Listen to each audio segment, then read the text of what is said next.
Financial Services Group. And it's my pleasure today to welcome you to the next in our series of Inside the Creative Process. And today we are delighted to have with us the fashion designer, Maria Pinto. Before I introduce Maria and go through the program, we have a couple of housekeeping matters and technical details and the like to go over. So first, the audio will be streamed through your computer, either the speakers or a wireless device. And the widgets that you see at the bottom of the screen, including the Q&A button, which is how you can send questions in, those can be moved around and resized however you like for the course of our program. And you can click the minimize button if you want to minimize any of the screens. As I said, if you have any questions, and we welcome them from you, there is a Q&A widget at the bottom of the screen about 2/3 from the left edge. And you can type in your question there and we will address it time permitting. And if there's not time, then we will try to connect you with Maria so that you can ask your questions of her after the course of the program as well. If you need any technical help throughout the course of today's program, there is a question mark icon, and you can click on that, and our tech wizards who are listening in will be able to help you. And then lastly, there will be a link to today's program, which is being recorded, which we will email afterwards. If you need to leave early, feel free to just check in for the recording, and we'll be happy to share that with you. Now, to our program. As I said, it's my privilege to introduce today's featured speaker, Maria Pinto. Maria is a successful fashion designer, as she has been for more than 29 years, designing everything from precious couture to high-tech fabric, ready-to-wear collections. Among her clients are First Lady Michelle Obama, Oprah, Brooke Shields, Marcia Gay Harden, and many others, as I read in Women's Wear Daily, getting ready for today. They also include Sharon Stone, Courtney Cox, Christina Ricci. I can go on and on. It's obviously a long list. Her designs from her current collection have also been featured on the hit show Empire. Maria also notably received an honorary doctorate degree from her alma mater, the prestigious School of the Art Institute of Chicago, along with the amazing and talented artist Carrie James Marshall, as well as the co-chief art critic for the New York Times, Roberta Smith. As I say, I could go on and on, but I won't, so that you can get to meet Maria for yourself. So Maria, welcome, and thank you so much for joining us today. Oh, thank you, Stacie. Thank you so much for having me. We're excited to get an inside peek into your creative process. And I always like to start at the very beginning. So I think it's interested to hear what sparked somebody's passion, and would like to start by asking you how you got your start. What was your earliest design experience? So I guess I've always been intrigued by the arts since I was 12, 13 years old. So I was always tethering between making objects of art, whether it was painting or sculpting. And then I had that teenage girl's drive for fashion. And I started making clothes for myself. And it's sort of like the rest just spirals into the history of where I am today. Yeah, I knew right. I have a twin brother, and he and I both knew what we wanted to do when we were in our early teens, which I now realize how rare that is. It is very rare. Do you remember what your first article of clothing was that you made? Yeah, well, the first most poignant article of clothing I made that my girlfriends loved so much, and they asked if I would make them for them and sell them to them, was, if you remember Taxi Driver, Jodie Foster's shorts. I think they called them hot pants. Sorry to admit that, but that's what was my first product that I was able to sell. And I knew there was something to be had with that starting point. Well, you must have had a lot of confidence to start out designing short pants, hot pants rather. That's fantastic. Stacie, when you're 13, you're so naive. It was the trend, and I don't know how much you really, what your thought process is behind it, but yeah. That's great. So let's move then to when you started your first professional business, let's say, which was back in 1991. What did you start with, and why did you choose to start with that? So in 1991, I had just come back from New York. I had been working for interning actually with Joffrey Bean, and I knew I wanted to start my own business, and I was really intrigued by the beauty of accessories, scarves, and wraps. And so that's what I started with, but in a very luxurious way, as the image you're seeing here. I was again sort of startled by the impact of my first creations. They were picked up by Bergdorf, Barney, Saks, and this wrap is several hundred, I'm not quite sure how many, individually cut rose petals. So a piece like this was upwards of $3,000 or $4,000. And then 1991 was a very different place and time, right? And then it was pieces like this where I worked with companies in India and Switzerland, and they helped me really, any idea I could create, they come up with, they created it. And so this was like sequin material, but of course, why would we cut round sequins when we cut rectangular that are over dyed and then apply hand sewn onto chiffon? So that was the beginning. I'd like to refer to Malcolm Gladwell's tipping point, because it was just at that moment, if you recall, with the pashmina craze. And, somehow subconsciously I aligned with it all. I wasn't like a brilliant business person that said, oh, the scarves and wraps are going to be the next big thing. But it was sort of, I don't know, I like to think of it as a subconscious sense of what could be. Yeah. Yeah, well beyond just serendipity. You obviously intuited what was going to be popular. And I know that you moved from the accessories we've been looking at to dressing the full body, obviously a larger canvas. Did you apply any of the fine detail work that you were using in your accessories when you moved on to this larger canvas? Yeah, initially it started, as you see in this image, it started where the accessory still was kind of the main event. So it was this beautiful silk tulle wrap with this amazing flame orange jersey dress. So initially it started with these very clean supporting casts, so to speak. But then as I moved into the ready to wear in a deeper way, then I started getting into these really elaborate fabrics like this jacquard. And underneath it, which unfortunately you can't see, is this beautiful silk dress that's all ribbons of silk applied to another layer of silk. So very elaborate, very detailed. It was kind of a crossover. Here's a perfect example. The supreme example of 30 yards of bias cut chiffon made into this gown. So yes, that was a point well made in terms of the integration of the crafts of like embellishment and beading. There was no limit. And as a creative, I think the most important piece is that you're creating these collaborations along the way, because you could have these ideas, but then having these right partners that understood, because this is quite elaborate process to create these pieces. So yeah, so then it went into this like very, again, it was 1991, 94. Like when I look back and look at these pieces and how we're sort of pivoting, it was a really special time.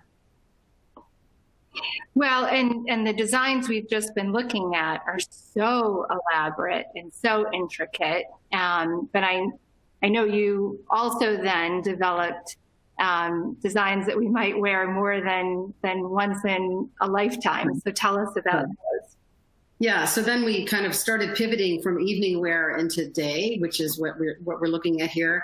It's a beautiful wool from Italy. But again, taking those elements of handwork, the shoulder is these beautiful handmade roses out of the same wool.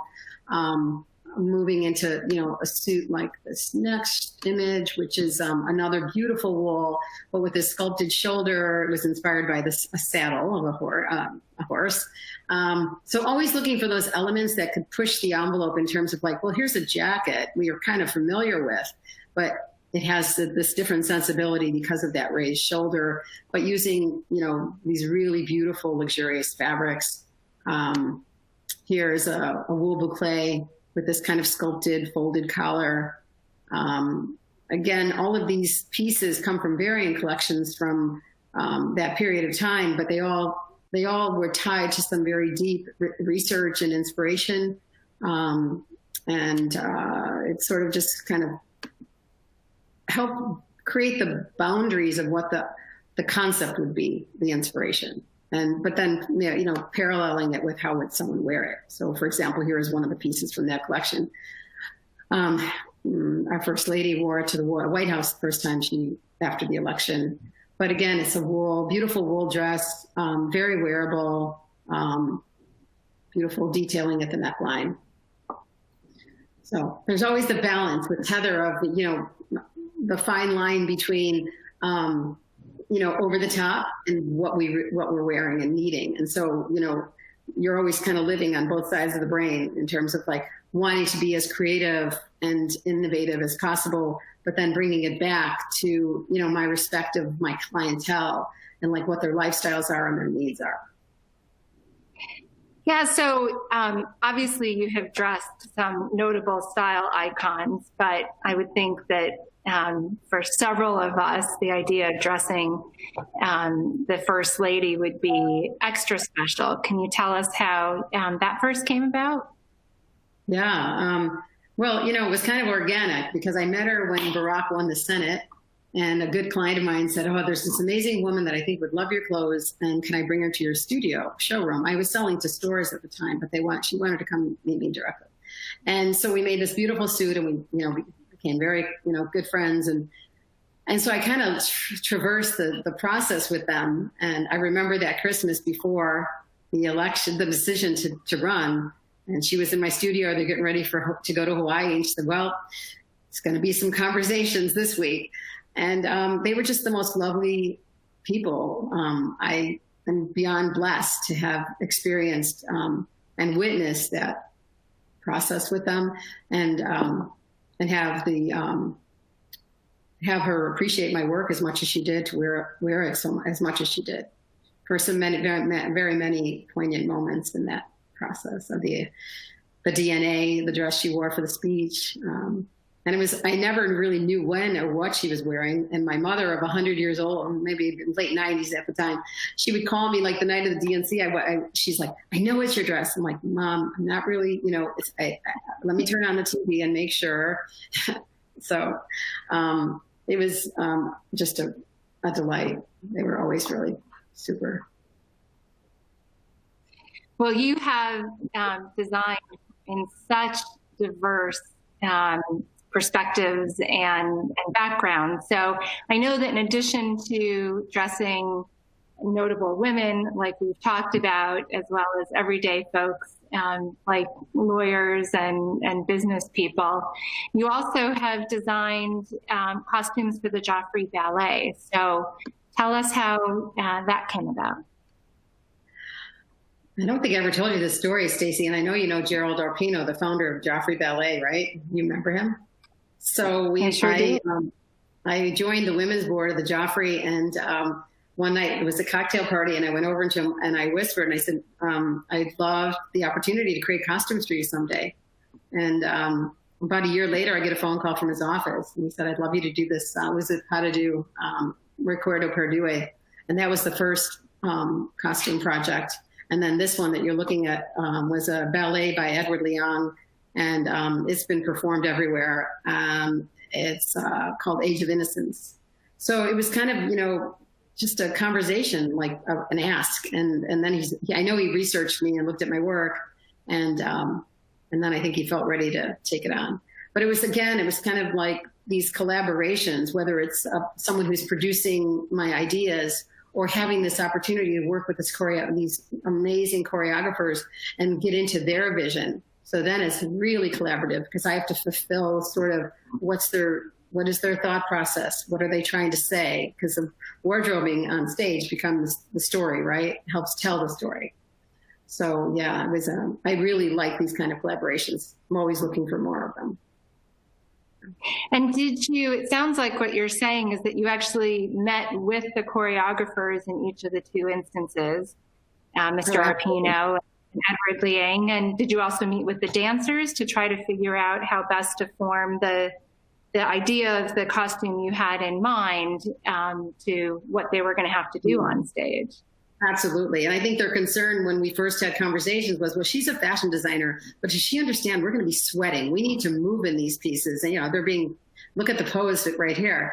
And I remember when I worked with Edward Leong, he actually lived and worked out of New York. And so I was in New York on business. And I went to meet with him, and he has me over and he has the music playing. And we just sat and talked for hours about what his vision was for this production. And then I went away and I came back with all kinds of storyboards and inspiration, all ideas. And then we just kind of kept moving, and he was, really pleased with the results. So. Well, I remember Age of Innocence was not too many years ago, and the costumes were really magnificent. It was a gorgeous ballet, but it was really made extra beautiful by your design. So it was great to be able to see two wonderful sets of artists come together. So let's talk about a different tableau, which is that you also co-curated an exhibition for the Field Museum. Tell us about that. So this came about, one of the curators at the Field Museum, Alika Wally, she's quite a visionary, and she always felt that it would be interesting to bring someone from outside, and especially from something completely, not in the sciences, not in anything to do with what the Field Museum is about, but someone from fashion. Later, there was an artist they invited to do a similar idea. But she wanted someone to come in and look at the archives and think about how can we present them in a new way. And so what we ended up with was this beautiful display of objects from the museum juxtaposed with pieces from my archives. And they created these beautiful vignettes with these kind of different stories, more in like questions of like, here's a group of pieces. And so here's this beautiful Mongolian garment. And the woman is, it was obviously worn by a woman. And it's this beautiful jacquard, and she's covered from her neck to her knees. And it was, in my opinion, it was really seductive and really beautiful. But we juxtaposed it with something from my collection, which was this little, very 1920s, very skimpy little sequin dress. And the question, to be provocative was, what is more seductive? And so we did these kind of interesting vignettes. Another one, which I think you'd appreciate, because the whole idea of a suit and a form of armor. So we had a beautiful suit from my collection, and then we had these objects of armor. And said again, so it was just sort of like this really interesting juxtaposition of ideas, but more important, making the viewer kind of look at pieces and think about them differently. And then they commissioned me to create a piece, which is what you're looking at, which is now part of the museum's collection based on the inspiration of the pieces that I chose for the exhibit. So tell us on this slide what inspired her neck wrap. So it was a beautiful Chinese headpiece, and it was it had all these beautiful red elements, and then the pants were inspired by a pair of shorts that were actually Inuit, and they were made out of fur, which is what these pants are made out of. And they're just different pieces. I mean, when I use an inspiration, I don't want it to really be literal. Like if I say to you, okay, I was inspired by Santa Fe, it's not going to be all turquoise. So it's the inspiration becomes very, subtle. And I think this piece turned out beautiful. You can't see all the details of the jacket, but it's all stepped, which is a reference to some other piece in the collection. And so. Well, our viewers will have to just go to the Field Museum and see it as part of the permanent collection. So let's now switch a little bit, because all of the designs that we've been looking at so far in different respects have been quite elaborate and lots of tiny little details woven in. And I know that your current designs, which are under the label of M2057, have, to my mind, a little more of a sculptural look to them. So tell us what led to the transition. So I launched this collection. I closed the company of the luxury collection in 2010, and it had just come off of 2008, which anyone on the call remembers what that looked like. And we were really changing and pivoting quickly. And I just decided I was really kind of done with luxury, at least for a while.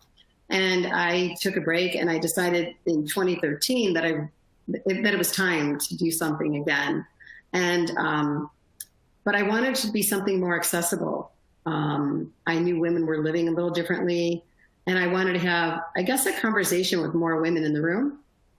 And so I was actually traveling for a consulting project in Shanghai, and I went to what's a trade show for fabric that I normally would have gone to in Paris, and it's called Première Vision. And I found this fabric that's really unique and lended itself to this whole vision that I was trying to, create. And it's a washable, really interesting weights. Some are very architectural structured, and some are very fluid.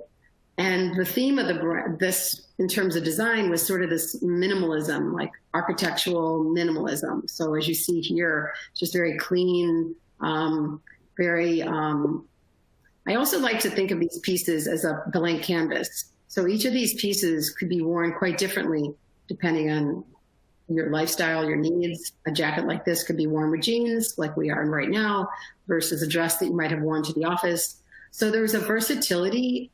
I was seeking that because I just recognized, talking to more women like yourself and many other friends, I think, there's a piece of being a designer that it's kind of like you want to be, look, I'm a creative, I'm a rebel. I don't want to really listen to anybody, but I do know that it's really important to listen. And so I listen to my team, I listen to my clients, because I also want this to be relevant. I know we're talking about the creative side of things, but part of the creative side is the understanding the function and the purpose.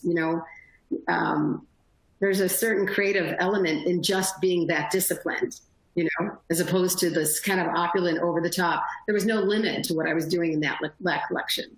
I could do anything, right? Whereas here, it's like very mindful, and every element of it, every detail, every pocket, everything is considered very, very deliberately and thoughtfully. So, and very sorry, go ahead. Functional? Yeah, I was going to say, you can see from these slides just how sculptured the designs are. But as you said, and as somebody who wears more than a few of your designs, one of the things that I appreciate most is the functionality and the fact that you can throw it in a suitcase, it will not wrinkle. If you get a stain, it's really easy to wash it out. Come home from your trip and throw it in the washing machine. So I think it's really an amazing combination of beautiful design with real functionality. But I want to move to the next slide because it's one of my favorite dresses. Tell us, you've mentioned that you designed several pieces for the First Lady, but tell us about this one. Well, so what was special about this one that I was quite excited about is we had just launched the new collection, and we launched our website, and I get an email from her stylist saying, Michelle loves this blue dress and we're doing a cover and we would love to have her in it. And like what more could you hope for and beg, pray for? So that's how it came to be. These are experiences that are kind of otherworldly, right? That you end up on the cover of a magazine on this beautiful, amazing woman. And it was just, again, it was a testimonial to what I wanted these pieces to be. It's just like a beautiful, easy dress. I mean, one of the things that, I would talk with Michelle about these kind of things all the time. It's like, and most of my customers, like, you want to put something on and not think about it. And Right. These pieces are that. The fabrics are really comfortable, but they make you feel a little bit, more empowered, a little bit more, you sit a little different, even with our Zoom calls, another expression I like, and I know some people kind of go, oh, we do judge a book by its cover, so even if we're on a Zoom call, you may think it's just a t-shirt, but is it like, what is it saying about you? Like that. And that's what I love about clothing. The other element that I like to look at is like, what do these pieces do for you? And what are we saying with what we choose to wear? Right? We're telling them about ourselves. That's right. I own this dress. I have to admit that it looks a lot better on her, but it's amazing. So let's continue talking about your inspiration, because you mentioned a few minutes ago that you consider your current collection at M2057 to be more architectural. And I know that you also collaborated with the wonderful architect Jeannie Gang, and those in Chicago might recognize this picture. It's the Aqua Building. So tell us about your collaboration with Jeannie Gang. So I had met her, and I ended up at her studio, and I was just so blown away by all of her maquettes and all these like experimental pieces that they had either hanging on the wall or objects in the middle of the room. And of course, this building I knew well. And I'm always looking for a source of inspiration that'll kind of jar me and make me think differently. And I asked her if she would consider, letting me use her work as an inspiration. And of course, she, agreed. And it became, so here is a piece that it was, when we shoot like this, it's about this, again, it's a collaboration with this amazing photographer and a team of people that create these very editorial images. This piece is like an accessory, which would obviously by most women be worn over a dress, but it was that sculptural piece, and the bands that you see on this kind of were inspired by the repeated bands of the building. And so, it just kind of further pushes your creative thinking to look at someone else's body of work, especially when it's not anything to do with a garment, and see how you can incorporate that. And then there were subtle pieces more like this that were just like the back of this top is these really beautiful cutout shapes. But, and the pants had this really interesting seaming that unfortunately in some of these shots you can't really see, but it had a lot of deep thought and elements that were integrated into the pieces. So again, it kind of creates these boundaries so that, okay, you're doing a new collection. I mean, it's sort of a complete contrast to architecture, because architecture, you build a beautiful building and it's up for, we hope, many, many years, right? I can design something, and I'd say I like to think, but I know because they've told me that a lot of my customers really do keep their pieces and own them for many, many years. But once it's done, it's kind of done. And I have to be on to the next season. And there's something about that that's so throwaway, after you created something. So I do keep an archive of all these pieces, but it's kind of like you move on very, very quickly. I don't know, if that makes any sense to where we're at in this conversation. So you may have to reel me in, Stacie. No, I appreciate what you're saying. And in a little bit, we'll talk about how the community has kind of sought more permanent designs. But for now, I'd like to talk about other inspirations, because it was wonderful to see how you took what you saw in Jeannie Gang's architecture and then applied it with your own, thoughts and designs to new garments. And I know that you also famously led a trip to India for the Field Museum to obviously understand the history and the culture and look at their gorgeous fabrics and textiles. And so I'd like to have you share a little bit of what inspired you about that particular trip, what you saw there, and what resulted in other of your designs. Well, I know you've been to India, Stacie, so I know you relate to this. And for any of you on the call that have been, or I sometimes travel through movies, or you get the general idea. But India is like nowhere else in the world. The colors, the spices, the beauty of how women move in a sari, and then of course it's architecture. And one of the many things in India that I don't think a lot of people know about are these step wells, which is an image here. They have these beautiful wells that go deep into the earth, sometimes 7 stories down. And I just watched this movie. What is it called? The Marigold Hotel, the best Marigold Hotel or something. You all have to know it. Watch it. There's a step well in it. And in these wells, there's, it fills with water. And with the heat of India, people go down into the wells just to sit and be cool. But there's also a reservoir of water that kids are jumping into and swimming. And there are these internal, it's like flipping a building inside out. They're amazing. And so we saw many of those on our trip. And that inspired a print that we created. Here's one where you can see a lot of the people. And I just wanted you to see the depth of it. But it inspired this print. And then it inspired the shapes. So, it becomes very abstract. And then it also inspired color like this, because marigold is India. And then shapes, and like the shape of the sleeve on this garment is quite beautiful. But it was really like a lot of the essence of the people. And I watched a man put on a turban, and I think I can't remember how many yards long, and how a woman puts on a sari. I mean, there's a beauty and an elegance in the people that I tried to capture in the shapes and in the movement, like in this piece. So, it's layers of elements of it. And, but again, in fashion, you're like, okay, you do a season or two, and then you have to move to something else. So sadly, but I did appreciate the experience.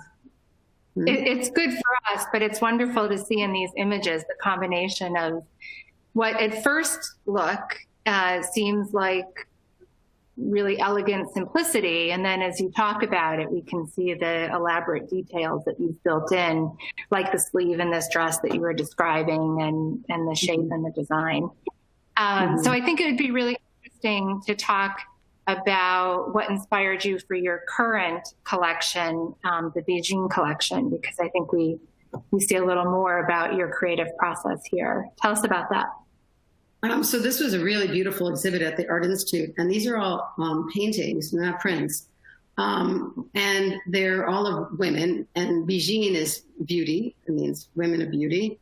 And I just became so intrigued by the kimono and the layering. Like, you see how each of these garments they're wearing are layers. It's not one kimono. It's usually could be up to 7 layers of beautiful fabric. And so that was kind of the catalyst for this next season. And the way I captured that was, you're not going to look at the pieces and say, oh, there's a kimono. It's not like a large, a kimono is 1 rectangle and 2 rectangular panels on each side. That's it in a band.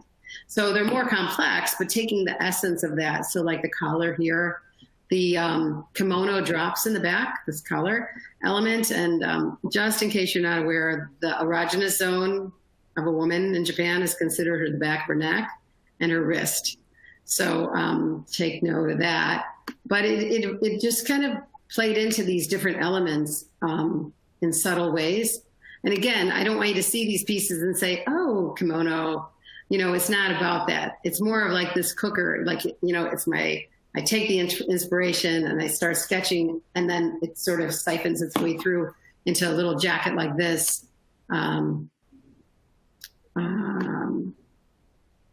Obi belts, like elements like that, the sleeve shape, but still making it, I can't do something, especially with M2057, there's always this like bell that goes off. It's like, does it really fit? It's kind of like, I always like to make the comparative of like a well-crafted, a concept, like you take Apple, right? Everything about Apple, Steve Jobs is very deliberate, right? Everything is very specific. And so every time you take any idea, it has to come back to the bigger picture, right? And so it's like, if this is supposed to be purposeful and it's supposed to be functional and wearable, how do I take that creative idea and distill it down and stay true to that, right? Yeah. So pieces like that. And, you know, elements that can be changed, or the pieces that, you know, should move in your wardrobe. Right. We see the kimono influence, right? Yeah, especially here, I think, with the obi belt. Right, for sure. So yeah, it's sort of, you try to, I don't, again, it's more for me to just kind of create these barriers for myself and inspire new ideas, new shapes, new fit, but still kind of, you know, being these approachable things, objects. So for the last several images that you were showing, in the lower left corner, there were names. And you name each of your designs with a different woman's name. So what was your inspiration for doing that, and how do you pick the names? Well, I mean, you know, every style has a number attached to it as well, because in order for it to go into production, the pattern has to have a number. But I don't relate to numbers. It's a little too cold. And, you know, as these are my creations, I want to give them a little bit more soul and more personality. And so years ago, I don't know why, I mean, it just kind of happened. I was like, okay, so what's my inspiration? If it's going to be Japan, it's going to be women's names that are from Japan. So the India collection were all women's names of India. And sometimes my team gets really challenged and begs me to simplify, but it's so far it's sort of easy to to handle. But I think it gives it personality and character. I remember a top I did years ago was called Lolita, and it was very scoop neck. It was very Lolita, and everyone, like the customers, loved it, and they're like, "Oh, my Lolita top! I need another one of those." It became kind of like this. It takes on the characteristics of what the name might imply. Does that make sense? Yeah.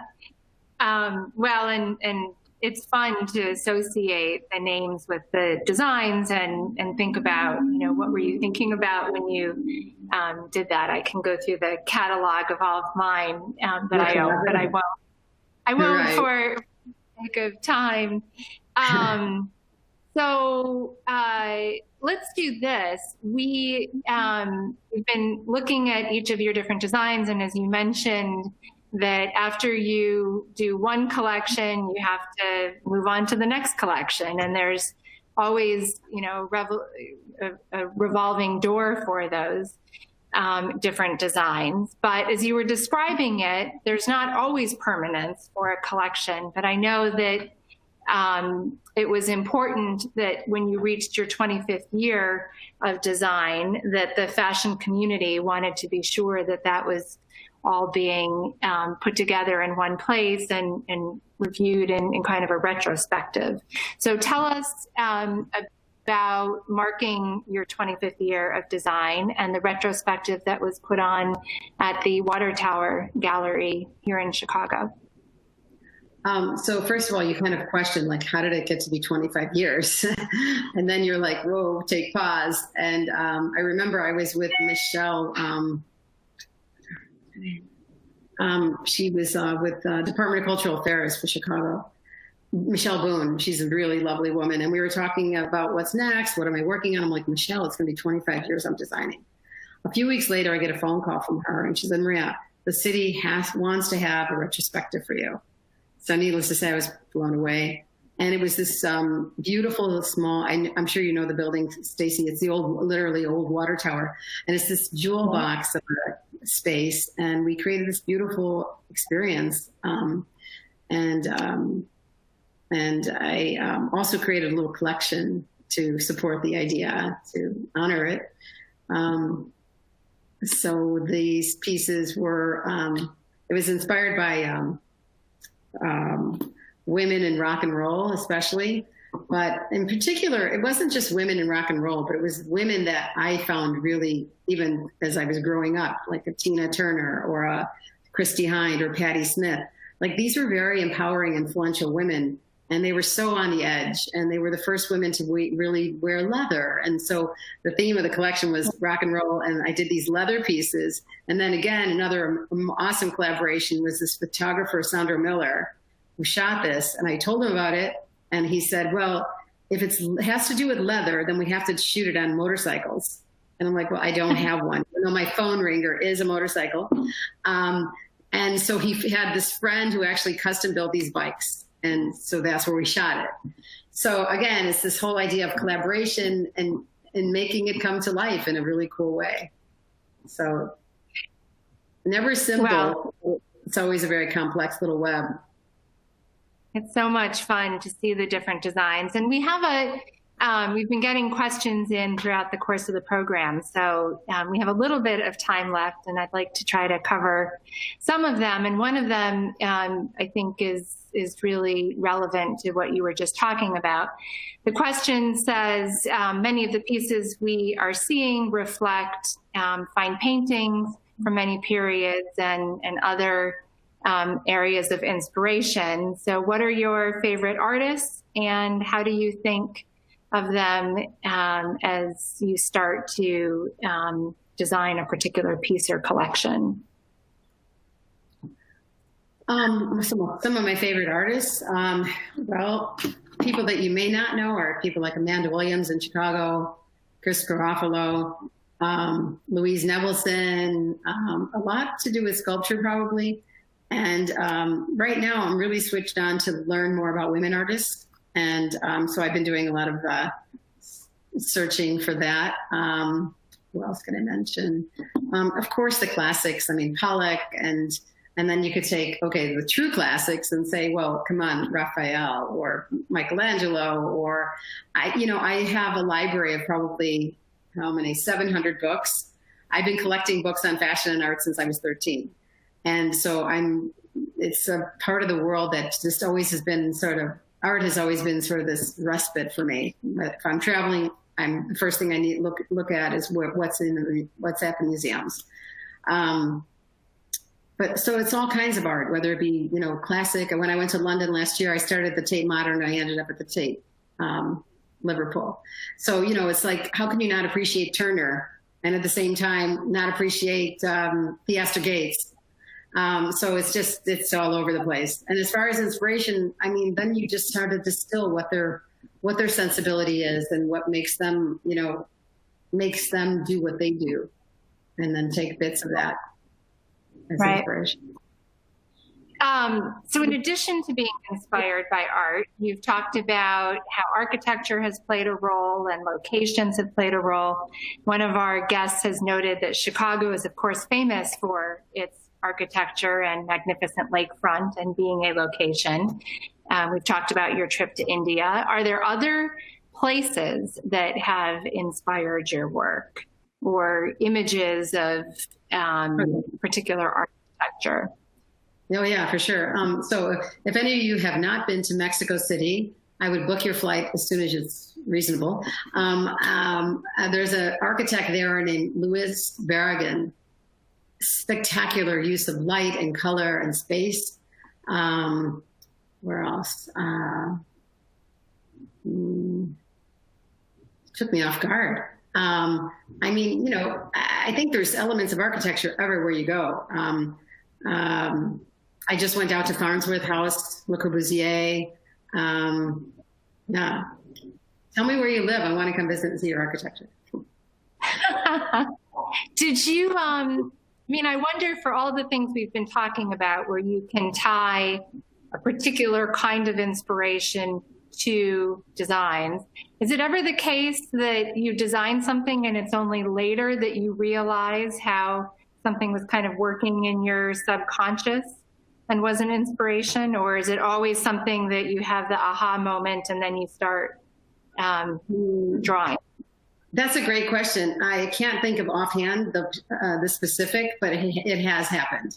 And, you just see, oh, I didn't even think about that. And there it is. Yes.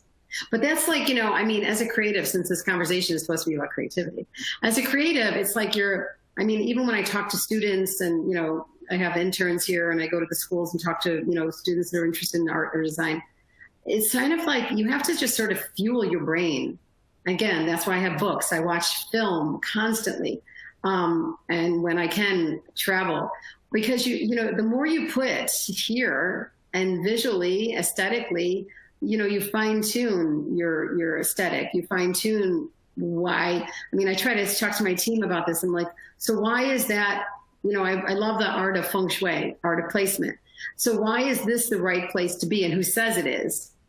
And, you know, I try to like give my perspective, not to say that I'm right all the time, but, you know, it's just because of what you kind of absorb and then filter through, right? It's this constantly filtering of ideas.